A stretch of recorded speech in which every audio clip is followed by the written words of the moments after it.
Great.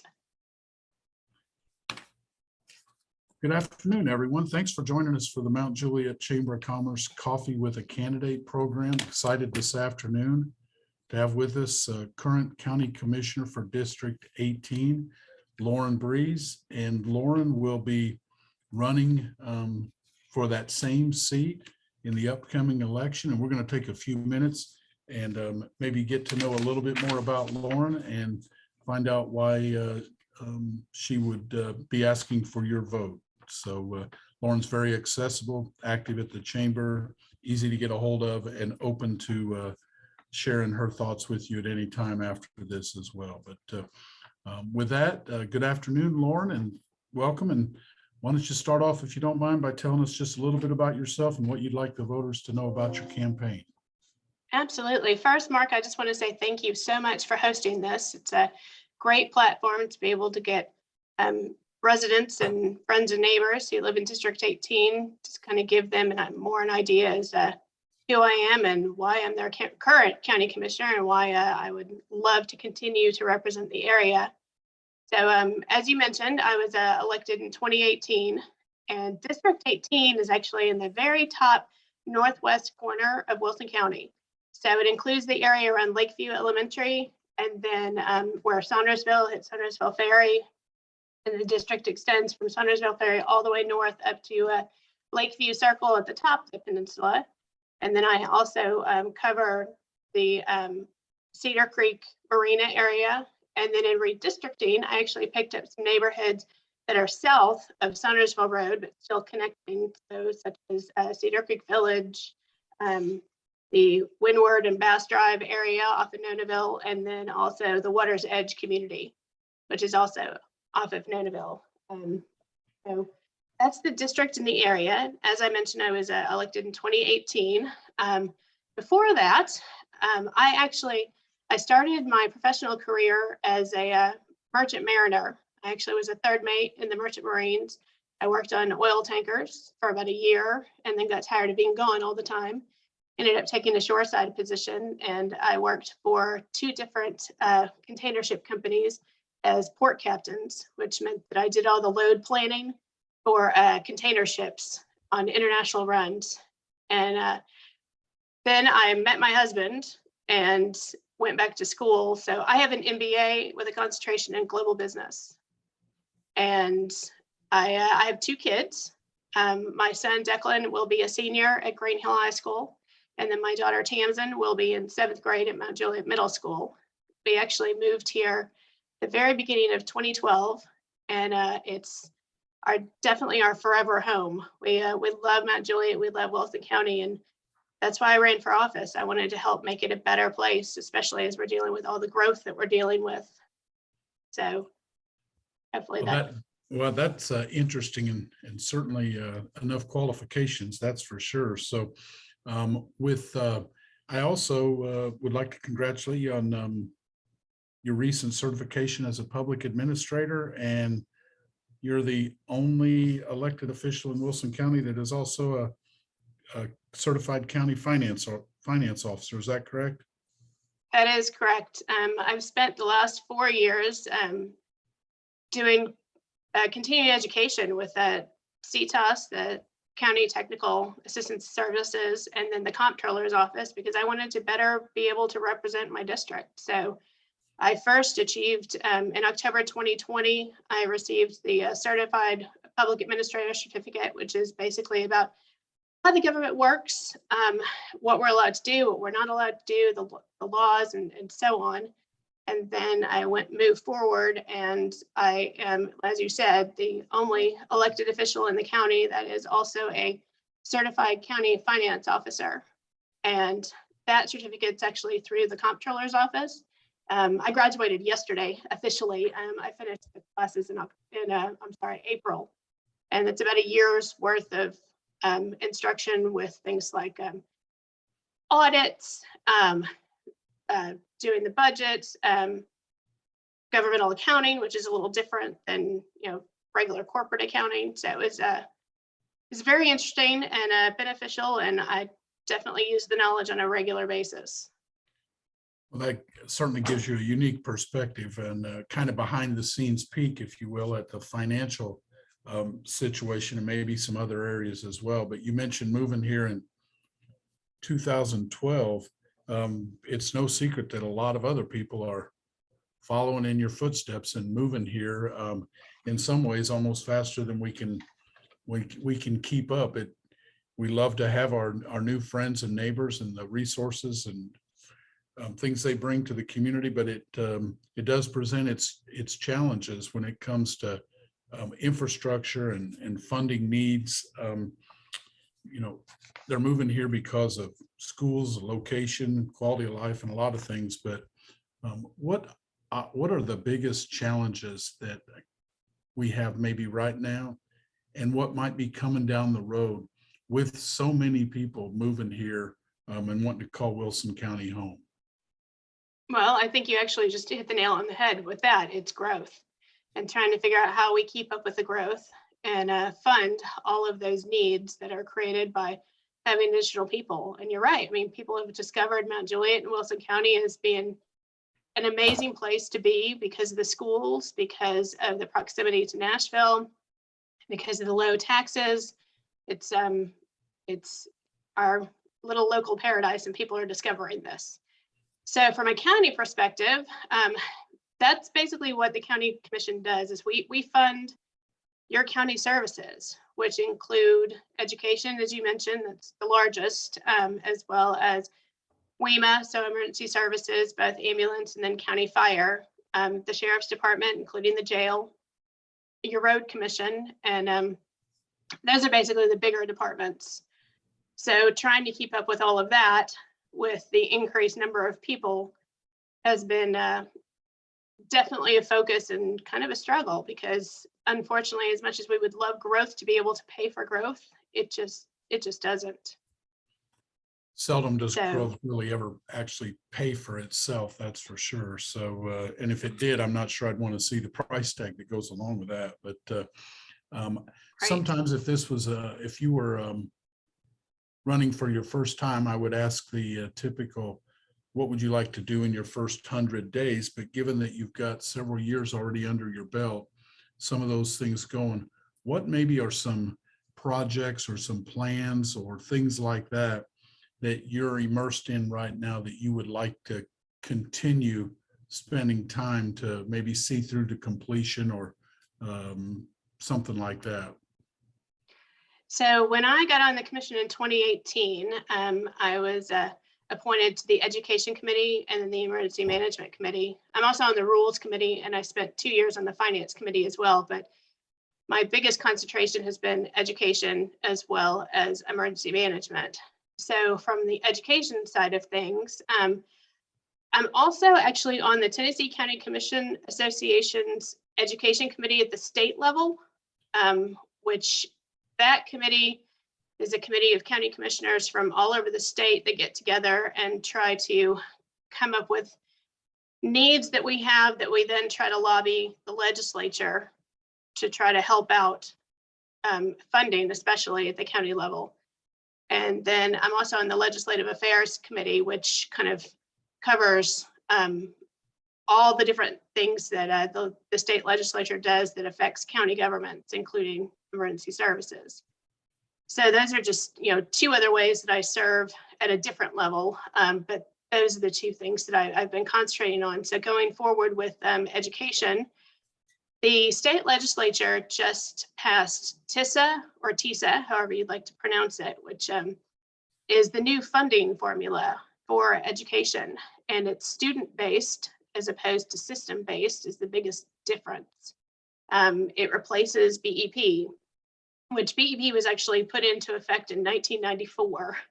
So this is a big change that, it's brand new, and we're starting to see some of the rules that are coming out. Those are all being discussed over the summer to try to get an idea exactly how it's going to affect us. But the initial information is that Wilson County is supposed to get an additional $19 million of educational funding from the state next year, which would be huge for us. So that's something I try to stay on top of and make sure that once we actually, the school district receives those funds, that we're able to, approve allocation in the right places. So there's Is the that- education piece of it all. Oh, go ahead. Is that due in large part to the extreme growth, the number of actual physical students in our system? Some of it has to do with growth, but some of it has to do with just additional monies that is being allocated to education from the state. So I believe that in total, the state is pledging, it's either 750 million over the next 4 or 5 years. And I think it's $1 billion in total, because I think they increased it this year by 250 million. So it's just additional funding from the state that has been needed for a very long time. And they've been able to work it out. So it's finally happening, which I think is really going to help us out for things like teacher pay, some of the educational needs, such as curriculum. And it'll help kind of offset some of the local dollars that we use to pay for some of the positions that we pay for within the county. So your local tax dollars actually pay for about 200 positions within Wilson County schools, because we try to maintain certain class numbers, and we can't do that, unfortunately, with the amount of money that the state gives us right now. So we're hoping that this additional 19 million will help take off some of the burden of our local tax dollars for education and have the state actually pay for that expenditure, which would help the budget in general. Well, I know you have to make So- many choices as a county commissioner, and it's kind of a side note, but in light of recent developments, and we probably take it for granted because it's been going on for so long, but I personally thank you and all the commission for continuing to lead the way in funding for SROs. As we listen to the news, it's almost hard to imagine school systems now that literally are asking, now, what are SROs? How's that work? And we've had them, and our county commission has been funding it for a number of years. We're lucky to have the commitment to the SROs. So thank you for that. No, you're very welcome. They're important people, not just from a safety standpoint, but just the other things that they do within the schools in general. And I think we probably just assume that everybody has those, and that's clearly not the case. But you mentioned being on a leadership capacity or a committee of county representatives from all over, and with maybe a focus, your committees were, I think you said emergency services and education, if I got it close. Those are two of Yes. the areas that probably are under siege, if you will, with staffing issues, retention issues. And Yes. it's not unique to Wilson County. It's probably not even unique to Tennessee. But funding the necessary emergency services, whether that's pay or numbers for both WEMA and the school system, what do those challenges look like, and maybe why you would be qualified to help out with that? Sure. Well, actually, I think I've kind of addressed the educational side of it all. Teacher funds is always difficult. I know that the Board of Education actually just adopted a new teacher pay plan. And just so everyone knows, there's the commission actually does the funding granting for education, but all of the policy, the actual budget line items, that's all determined by the Board of Education. So my role in funding education as a commissioner is just to ensure that we actually have the dollars to cover their budget as a whole. So I don't have line item veto power or anything like that. We just fund the local portion of the educational budget and try to support them from a monetary standpoint as much as we possibly can. So on the emergency management side, I've been intimately involved in that situation. I'm sure a lot of people have seen things on the news about staffing shortages with WEMA, and I can kind of go into the specifics with that. So last year, we passed our budget in June of 2021 and added 9 people to the staffing for WEMA. And Director Joey Cooper came to the committee in September of 2021 and said that he was having a hard time trying to hire those positions. And come to find out that the majority of the counties in our area had actually increased salaries for emergency personnel, paramedics and EMTs, and we had not. And we suddenly were behind the curve. So it's very difficult to try to actually increase operational expenditures during the budget year, because of course, with an operational expense like a raise, it's a recurring expense. So you've got to make sure that you've got recurring revenue to be able to cover that recurring expenditure. And typically we only find out with our growth money once a year as to kind of what that number is, because the county is, we have 4 funding mechanisms, but our biggest driver for funding is property taxes.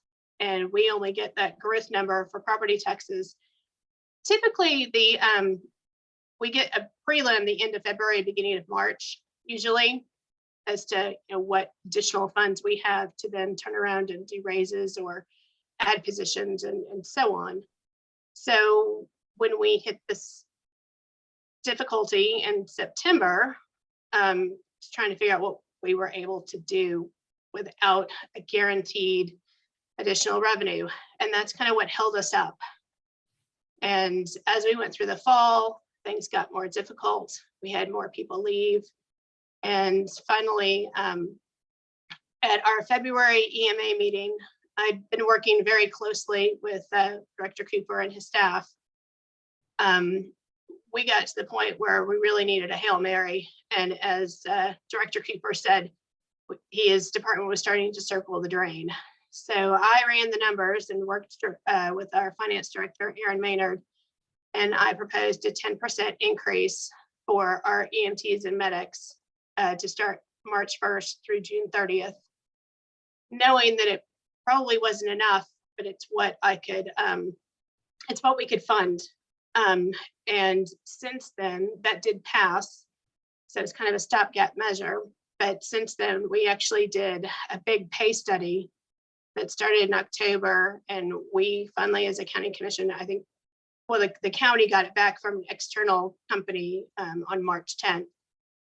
And then it went through the various departments. But we were able to actually fund that, which resulted in some raises for some of our paramedics and EMTs up to 25%, along with other county employees. The total increase across the county monetarily was $6.7 million went into salary lines. And we were able to fund that without a tax increase that went through officially on Monday, this past Monday night, when we passed budget. So I would like to continue to work with WEMA and try to help them in their department to add personnel. We've got a couple of different stations around in the county that only have 2 people in them. So there's a fire truck and there's also an ambulance, but there's only 2 staff members. So when they get a call, they have to decide which vehicle they're going to take. And once they leave, that other vehicle is basically out of service because there's not personnel to drive it. And I'd like to really address that issue in the near future. That sounds like quite a progress. And I know money's not everything, but with the way things are, every little bit probably helps. And because housing's going up, food's going up, and all of that. So I'm sure they are very appreciative of that. And if I were you, I'd be hanging my hat on that as well. So nice job. But as our time today comes to a close, would you take just a final minute or so and tell the voters why you feel like you're the best candidate for this position? Absolutely. I've spent the last 4 years serving my district, both sitting in meetings as well as interacting and helping on the ground in the district. I've worked with neighborhoods who were concerned about additional Airbnb properties that they didn't want to have next door. And we were able to have several of them actually failed at the Board of Zoning Appeals. When we got hit by the tornado in March of 2020, I actually went to incident command with WEMA that morning and said, put me to work. If you need me to wear the commissioner hat, then I'll do it. If you don't, then I'm just another set of hands. So I did damage assessments with WEMA on the ground for 3.5 days when we got hit then, which actually came in handy when we got hit again in December of 2021, and my district took a hit.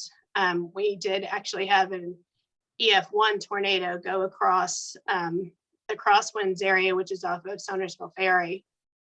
So I spent December working with those residents and nonprofits here and across the nation, honestly, to be able to help do cleanup, because the majority of the damage up there was large trees, which of course are not covered by homeowners insurance. So we had organizations who came in and helped them recover.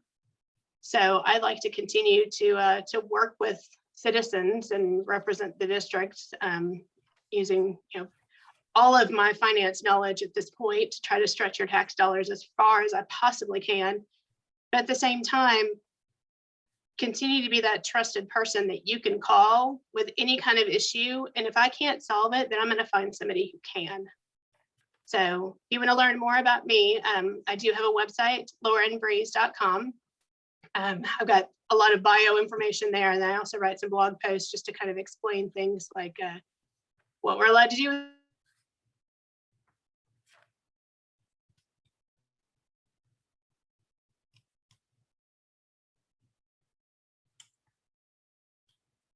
Lauren, if you can hear me, we are froze up here for just a second. I don't know if you can hear me or not. Hang on just 1 second. Please stay with me if you can hear.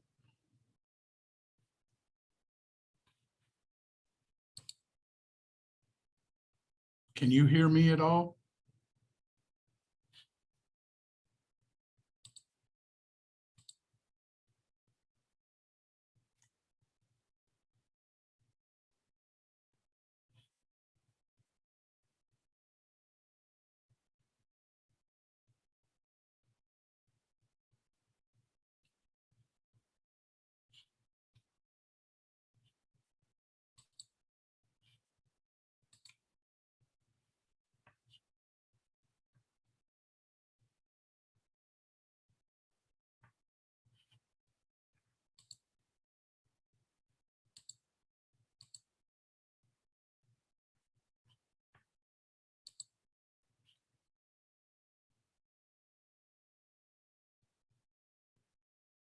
Okay. Well, Mark, I think we had a little bit of technical difficulty there for a second. So just to kind of pick back up where we were, as I said, if you want to learn more about me, you can check out my website. It's laurenbreeze.com. There's a bigger bio if you want to learn more about me personally. I also write some blog articles about things like what we're allowed to do with growth, or I've got an article about where your tax dollars go. Just some general information so citizens know a little bit more about what the county commission does and what we're able to do as we move forward. So to kind of wrap things up, I just want to say thank you so much to Mark and the Mount Juliet Chamber for allowing candidates to do this and be able to speak a little bit more about our goals and what we want to see with the future of the county. I look forward to hopefully continuing to work with everyone, and I would appreciate your support and vote in District 18. Thank you very much. If I haven't already mentioned it, we always want to encourage folks to exercise their right to vote and be a part of the process. Lauren, thank you so much for taking time out of your day to join us today. And best of luck to you and your campaign. Great. Thank you so much, Mark. You have a wonderful day. You too. Goodbye. Thank you.